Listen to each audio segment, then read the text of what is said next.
Olá, seja muito bem-vindo a este terceiro e último bloco do programa Checkmate, que tem o prazer de receber Tiago Simplício, diretor administrativo dos Escoteiros do Rio Grande do Norte, que está comemorando 100 anos de existência de atuação em nosso estado. Tiago, a gente estava falando um pouco sobre alguns acontecimentos interessantes, curiosos, da atuação do escotismo aqui no estado. E um deles diz respeito, você mencionou, queria saber mais detalhes. Como foi que ocorreu essa gripe espanhola aqui no estado e como é que, de fato, os escoteiros conseguiram dar essa contribuição para a sociedade na época? Então, assim, se dividiu para basicamente duas partes, né? A prevenção em si e o tratamento daqueles que estavam acometidos pela gripe, né? Uhum. Os que estavam acometidos, se montou um hospital de campanha, um hospital com barracas, onde é o Escola das Neves hoje, né? O Colégio Nossa Senhora das Neves. E lá os escoteiros cuidavam principalmente da parte da alimentação e os mais velhos administravam alguns medicamentos orientados pelos médicos, né? Que eram poucos, então por isso teve esse suporte dos escoteiros. E tinham aqueles mais debilitados, que foram visitados por volta de umas 400 residências, então não tinham nem como sair de casa, que os escoteiros iam lá e faziam a mesma coisa. Sempre uma equipe sempre orientada por algum médico, os poucos que tinha na cidade, né? E foi a forma como se combateu a gripe espanhola aqui no Rio Grande do Norte e conseguiu, né? Graças ao efetivo. Com essa efetivo dos escoteiros do Alecrim, conseguiu suportar essa epidemia, né?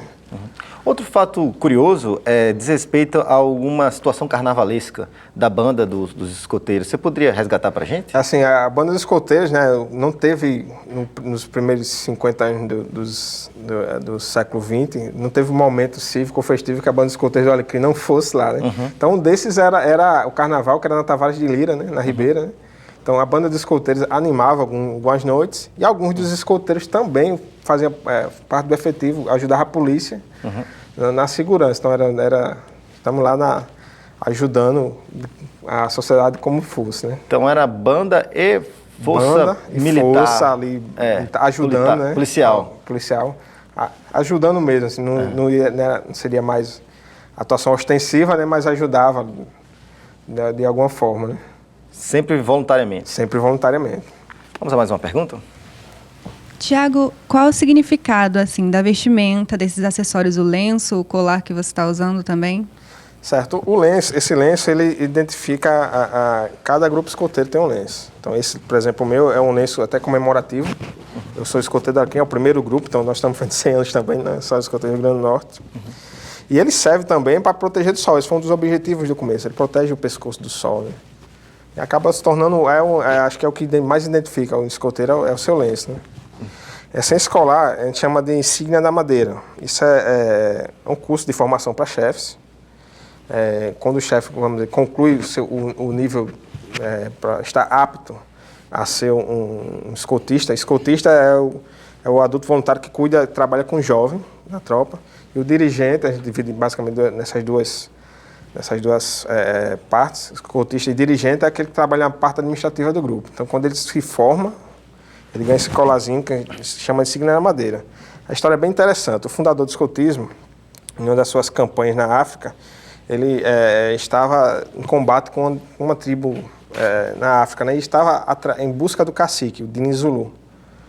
E ele chegou assim no esconderijo que ele estava um pouco antes dele ter saído. E o cacique, na época, deixou como rastro um colar de madeira que vinha com umas continhas, essas continhas de madeira aqui bem... Era um colar enorme, né? Então aquele foi meio que um souvenir de guerra, né?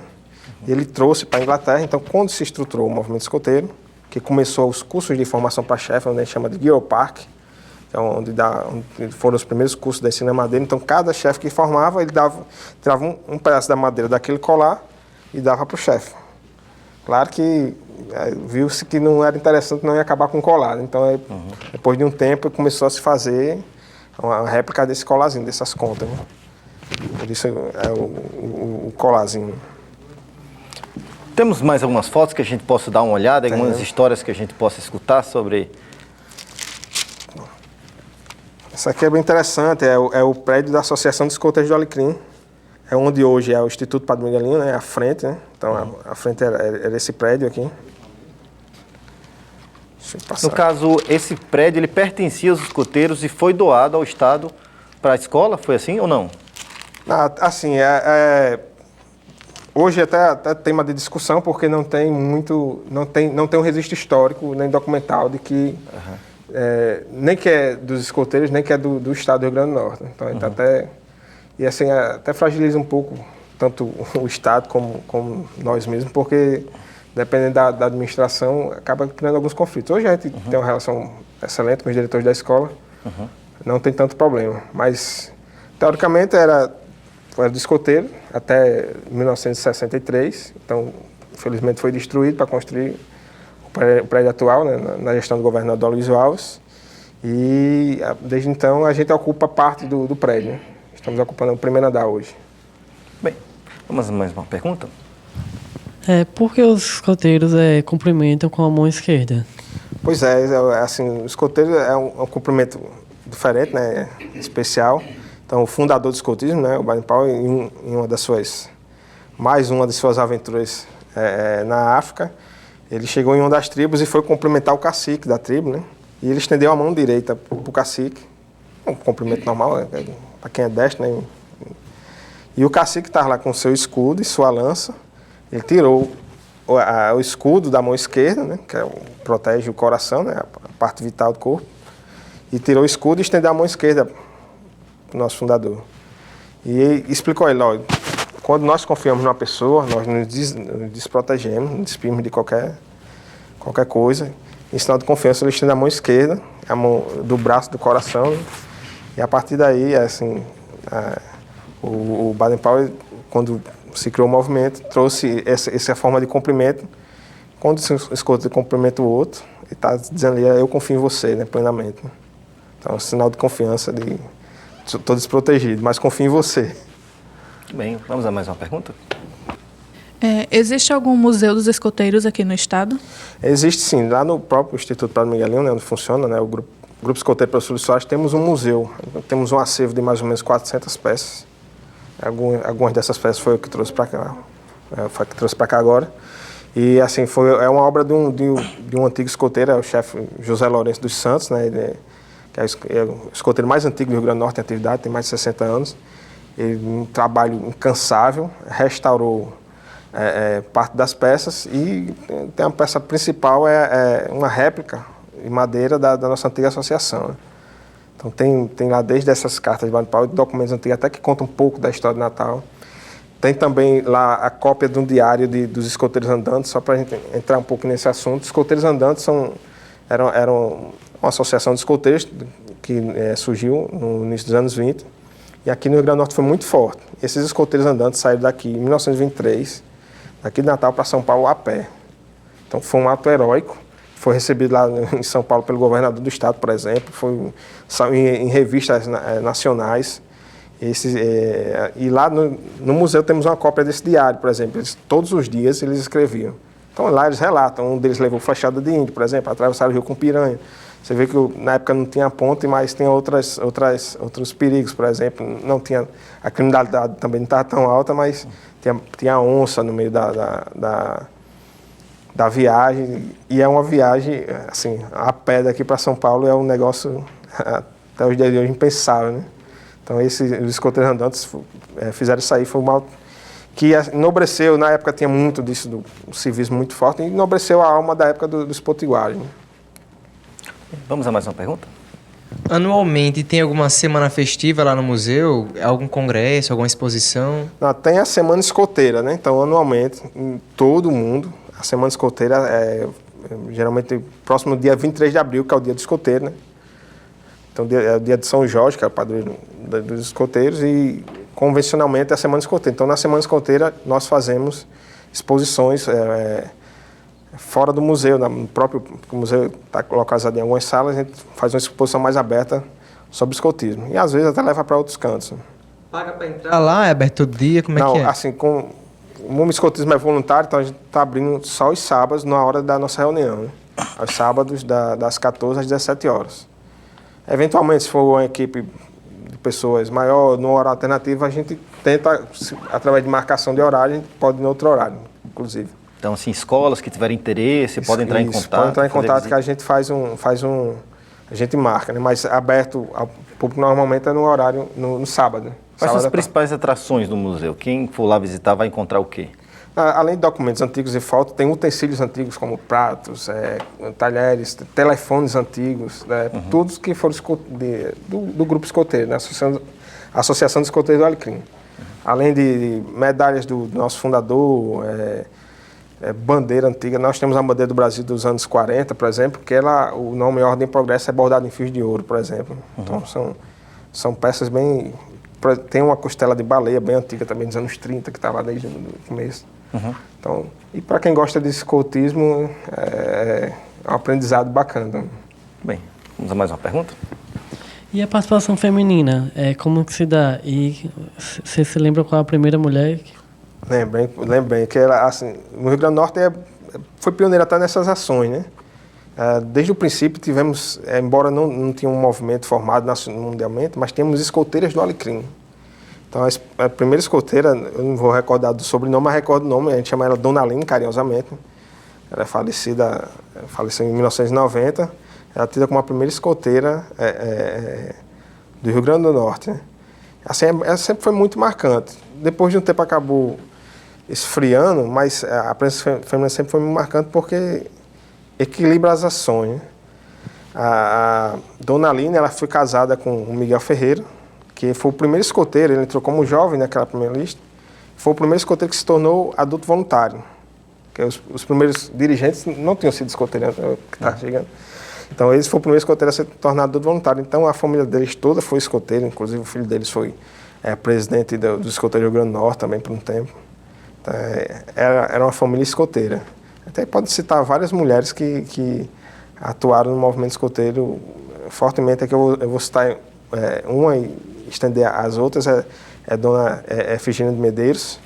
Ela tinha um trato principalmente com os lobinhos, que são jovens até de 7 a 11 anos, muito forte. E ela tem o prazer eu fui chefe de alguns partícipes da sociedade, né? O chefe do ambiente chama de aquelá, né? Fui aquelado alguns partícipes, entre eles, por exemplo, o atual prefeito de Natal, né? O Carlos Eduardo foi lobinho da Dona Efigênia, né? Então é muito forte, né? Vamos a mais uma pergunta? E como é essa procura delas? Aumentou, diminuiu? Hoje tem muitas. Por exemplo, no meu grupo basicamente 50%, né? 50-50. Até porque tem mais mulheres do que homens no Rio Grande do Norte, por exemplo. E assim, não tem... assim, é bem igual, bem parelho, né? Nas atividades. Não tem nenhuma diferença. Não tem não. É a atividade que faz um faz o outro, não tem...